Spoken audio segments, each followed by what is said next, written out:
Why? Why have you summoned me here?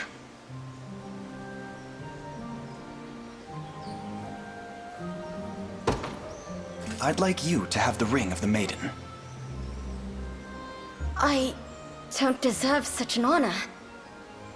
Or did you forget what I've done? How I turned my blade against you? I remember, but I've also observed you in the days since. Seen how tirelessly you've worked to atone for your past transgressions. And I would say you've more than done so. Such single-minded resolve speaks to the profound purity of your heart. In any case, it's not as though you betrayed us out of malice or greed. So please, Humorous, let this bitter dance of self-reproach end here and now. From the moment you accept this ring, your sins will be no more. You shall stand among us as an equal. You're kind, Elaine. Far too kind.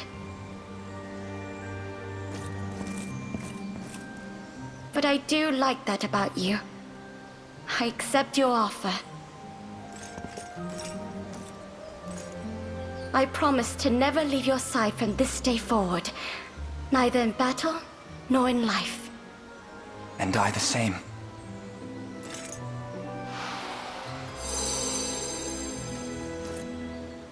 Never again will you be forced to suffer alone, Humorous.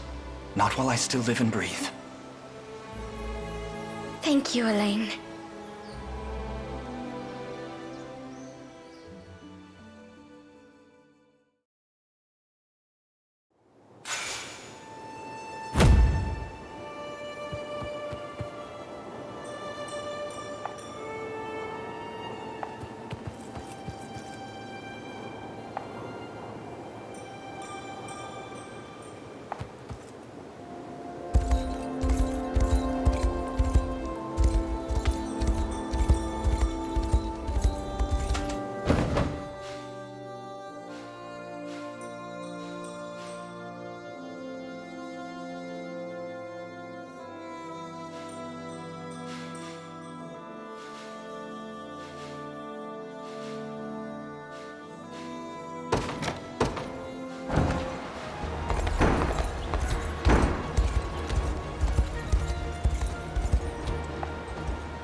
I'll start by offering a prayer to the sanctuary.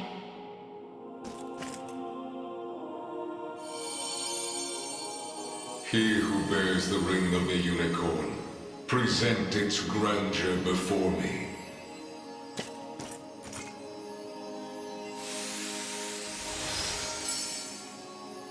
So the ring is restored at last. You have done well.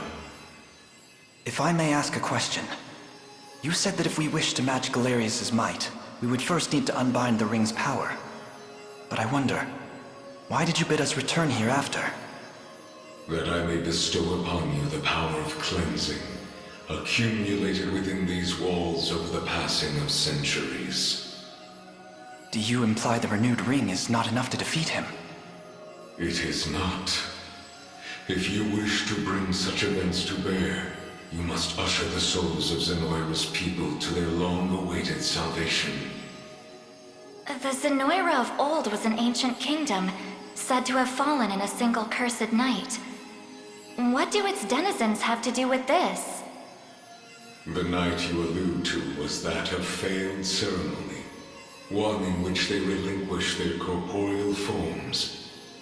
For countless years they suffered in discarnate agony, consigned to merely watch as a new world sprung forth from their own.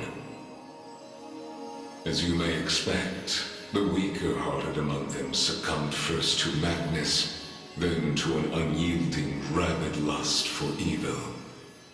'Tis only by the power of the sanctuaries that such wicked souls were put to slumber, sealed away in a realm known solely as the Beyond. And Galerius used me and my father to break that seal. Quite so. He has torn open a seam between the land of the living and that of the dead. A seam through which he shall unite their beings, till neither one is distinct from the other. Then we know now what Galerius seeks. To resurrect the souls of ancient Zenoira. Should he succeed, this world will be met with grave disaster. Yet that is why our sanctuaries exist. Make use of our strength and bring eternal salvation to the souls of the lost. Now, the power of cleansing housed within these sacred grounds will prove a great boon in the battle ahead.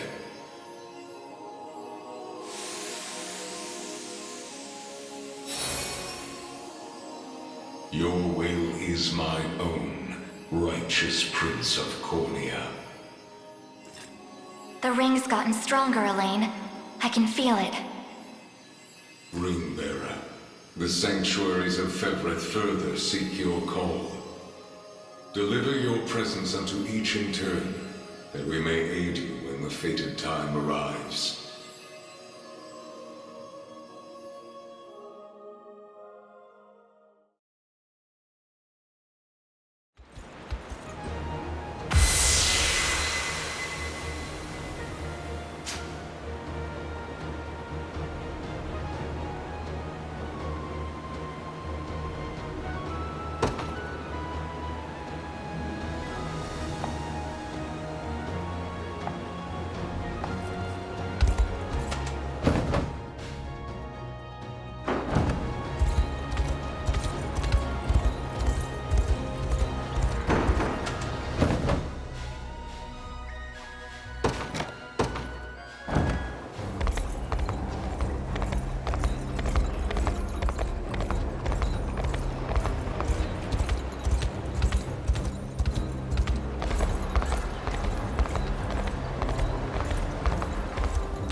Forgive me for prying, Berengaria, but why have you asked to join us here? Baltro, I want to know more about the man who thinks he can tamper with other people's minds. I have a few other questions for this sage of yours, too. I'll start by offering a prayer to the sanctuary.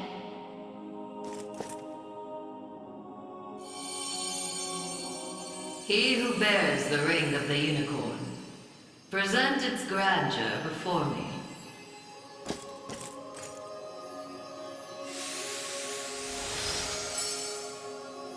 Excellent. Hope you're in the explaining mood, Sage. There's a sorcerer working with Galerius. Goes by the name Baltro. What can you tell me about him? The man was a true prodigy, if ever one has deserved the title. His aptitude for magic was, in a word, peerless. A gift he employed with little concern for sense or morals. 'Twas through that disregard that he birthed arts as magnificent as they were monstrous. The rite of channeling chief among them. Is that how the devil still lives? By possessing the body of another? Baltro himself has no need of such trickery. While the lost souls of ancient Zenoira's people have long stood confined within the sacred grounds of the sanctuaries, Baltro has remained in the realm of the living, sustaining his twisted physical form for centuries upon end. The lone survivor of a fallen empire. But if those souls have been locked away, how exactly was he able to summon them? With the crystal of transference, of course. A potent medium capable of circumventing the barred gate to the beyond. Once the desired soul was summoned, he wielded the rite of channeling to convey it into a yet living host. 'Tis a feat, I presume, only possible for a man of Baltro's infernal aptitude. Crystals of transference. I can't say I've ever heard of them myself. I bet they're real tough to come by. Otherwise, he'd have brought back the whole damn empire by now. You make a good point. I've got one more question for you, Sage. This armor I'm wearing, it's not the only set. There was another up in Albion recovered from the Sanctuary when Zenoira first started knocking. Way I hear, it was the Pontifex who found it, gave it to a guy named Nigel not long after. So, I was wondering, this place have any old gear you're looking to part ways with? Alas, all armaments stored within these walls have long since been evacuated. Yet the power of cleansing remains pure and true. Grasp it tight, and it shall surely bring you succor in the days to come.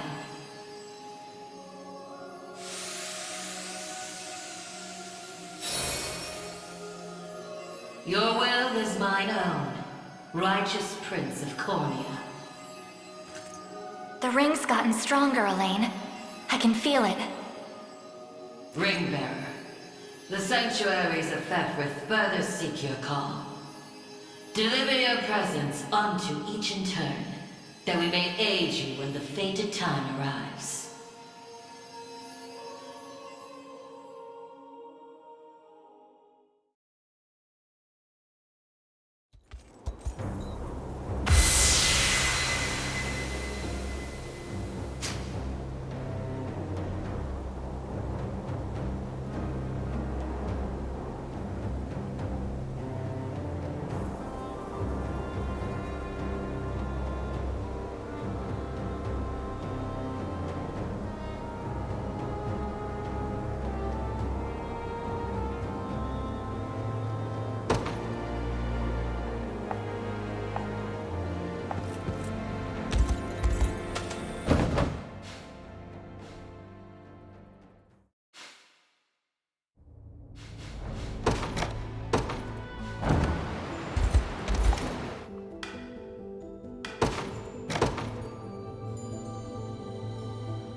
Sorry for making you drag us along like this. Please, there's nothing to apologize for. I take it you have a question to ask. We want to see if this sage knows anything about the blue. It's the only reason we even got in here, so... I'll start by offering a prayer to the sanctuary.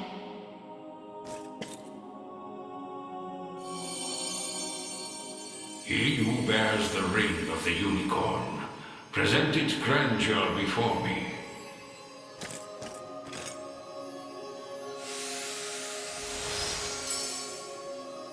You've accomplished much, Ring-bearer. 'Tis no easy feat crossing a nation bound in the harshest of winters. I don't mean to interrupt, wise sage, but I was wondering if you could answer something for us. What exactly is the Bastorius Blue? You refer to the azure stone on your person, yes? It is magic made crystal, cultivated by the elves of yore. Long ago, when their kind still called Bastorius home. There were elves here? That era too saw Zenoira's reign encroach upon every region of Fefrith. The elves to the south, secure behind Ervelda's veil, espoused neutrality and insulated themselves in the forests of Elheim. Yet those in Bastorius did not possess such luxury. Instead, they forged a powerful crystal capable of transforming their bodies into those of colossal beasts. Astrals. But they could turn themselves back, right? Such a technique did exist, yes. Though, unfortunately, it has long been lost to the passage of time. Should have guessed as much. Still, Zenoira must have had some reason for wanting the stone so bad. Even though they didn't use their mind control to try and get it. I suspect you allude to the rite of channeling. As I understand it, Mestral physiology is far too distinct to house a human soul, making the rite a futile venture. In its place, they likely sought the crystal for its similar mastery over the hearts of your race. All in the grand hopes of bridling the same strength they failed to overcome so many years prior. Some story this thing's got. Now, we lack the time for further conversation. Allow me to imbue your ring with the power of cleansing. Use it well, and bring an end to Galerius's cruel ambitions.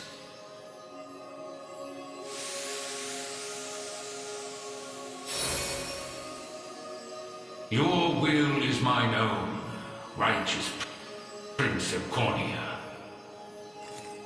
The ring's gotten stronger, Elaine. I can feel it. Ringbearer, the sanctuaries of Fevrith further seek your call. Deliver your presence unto each in turn, that we may aid you when the fated time arrives.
I'll start by offering a prayer to the sanctuary.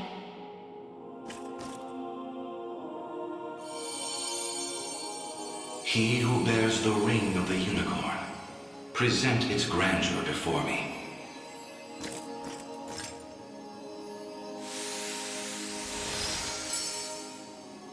Progeny of the late Pontifex Errant, you have done well in guiding the Savior to this sacred hall. You know of me? I do.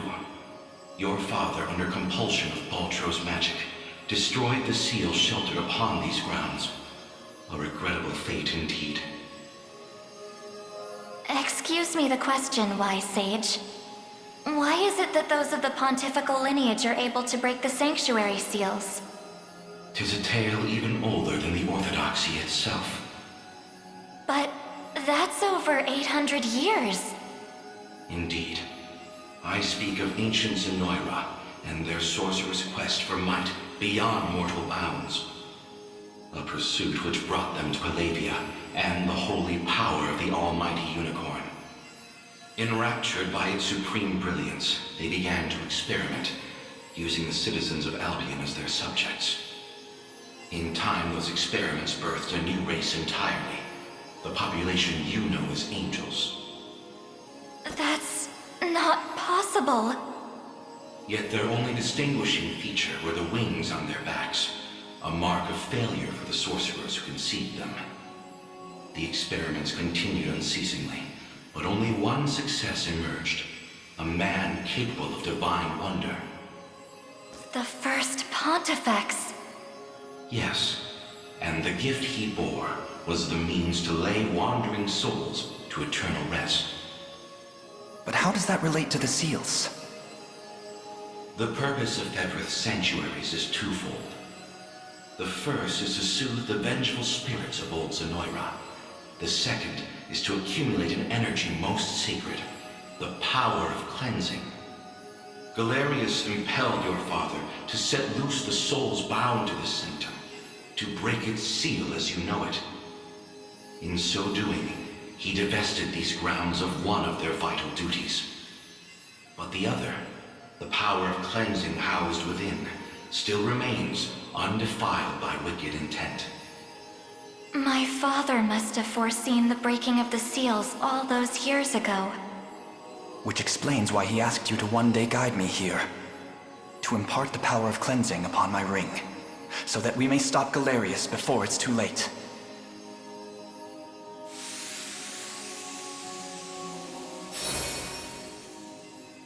Your will is mine own, righteous Prince of Cornea. The ring's gotten stronger, Elaine. I can feel it. Ringbearer, the sanctuaries of Fevrith further seek your call. Deliver your presence unto each in turn, that we may aid you when the fated time arrives.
Apologies for asking this of you, Elaine.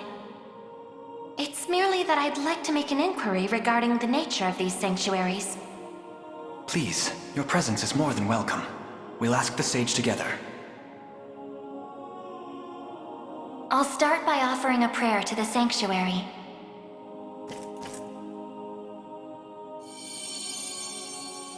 He who bears the ring of the unicorn, present its grandeur before me.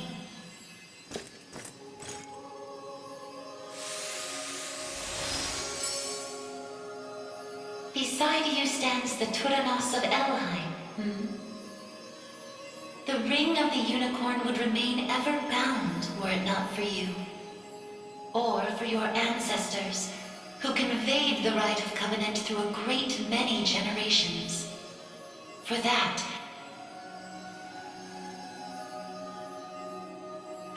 you have my utmost gratitude. 'Tis a kindness I scarcely deserve, O wise sage.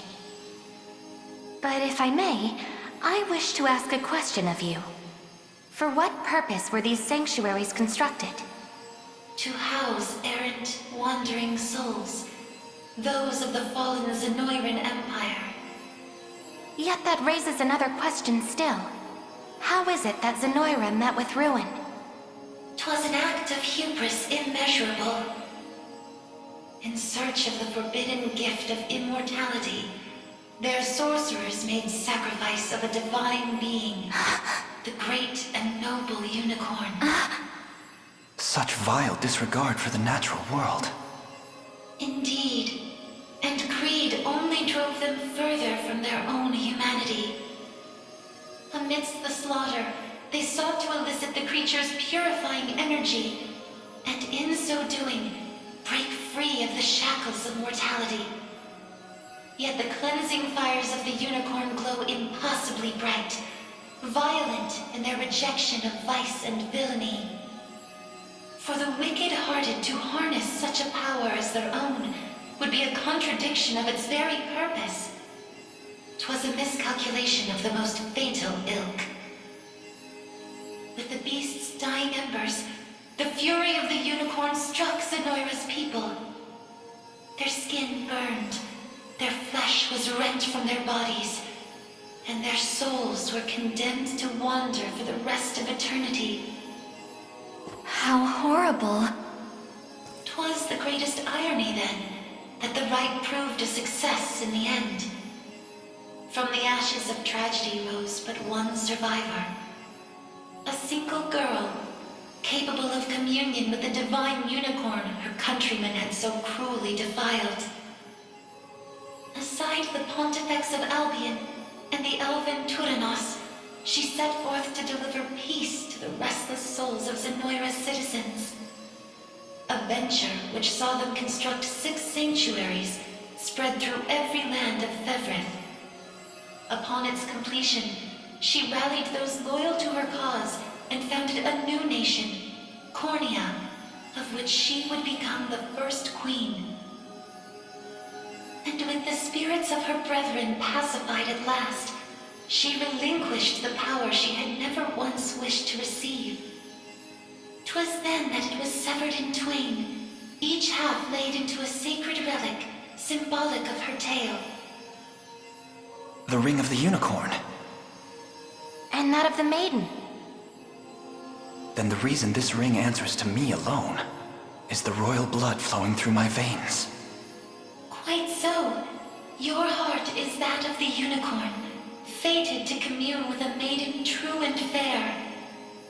A destiny which culminated in the rite of covenant and the subsequent unbinding of the ring's true form. Now, the power of cleansing housed within these grounds will prove a great boon in the battle ahead. You need only accept its grace.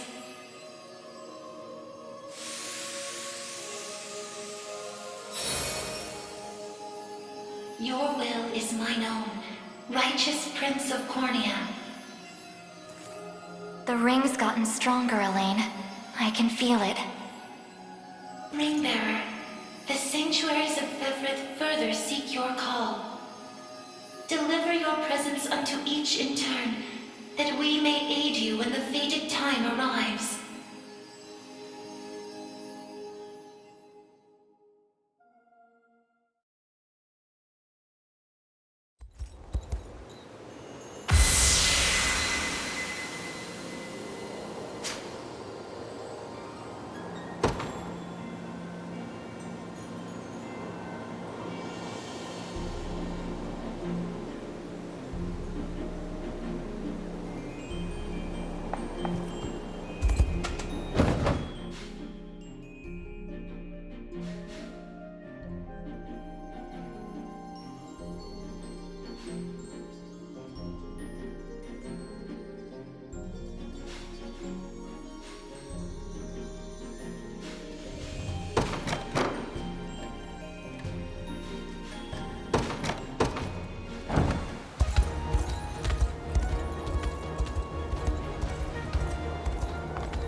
I'll start by offering a prayer to the sanctuary.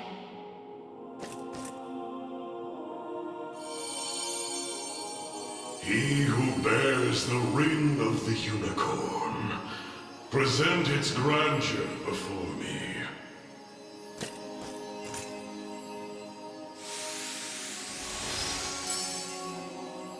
Your efforts are commendable indeed. I shall grant you my might, that Galerius's ambitions may at last be foiled. If you'll allow me a question first. Galerius asserts himself Emperor of the fallen Zenoiran Empire, but I wonder, do his claims ring true? They do. He is a man dangerous beyond all reason or belief. In truth, Zenoira's people were not born on Fevrith soil, but hail from another continent, beyond the Great Seas.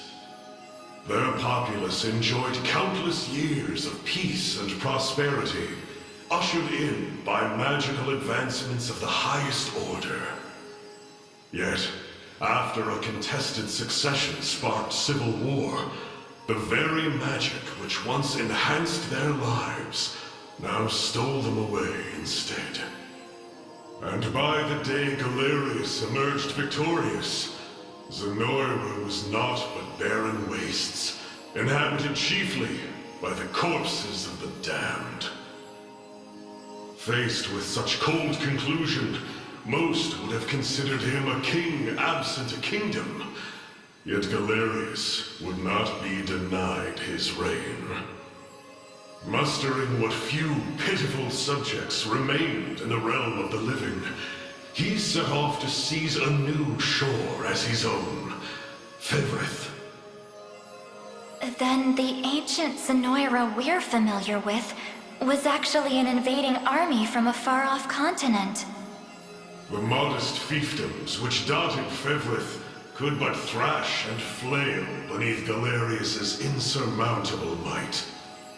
Only Elheim, shielded by the boughs of the divine Erhelda, was spared utter decimation. If that same conqueror now blights our lands as well, can we assume General Valmor was possessed by his soul? I don't believe we can. An energy so ineffably evil likely derives from something else entirely. How do you mean? Were he merely revived through the rite of channeling, slaying the host would banish his soul back to the frigid gates of the beyond. Yet, to judge by the monstrous aura surrounding him, I fear the task far too great for such crude methodology. No matter the truth of it, Galerius must be stopped. And the power of cleansing housed within these walls shall hearten that pursuit. 'Tis yours, should you but accept it.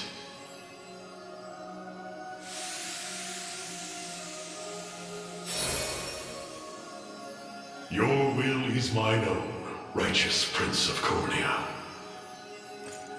The ring's gotten stronger, Elaine. I can feel it. Ringbearer, your pilgrimage is fulfilled, and so too is the Ring of the Unicorn. Deliver your presence unto the decisive conflict, that we may aid you when the fated time arrives.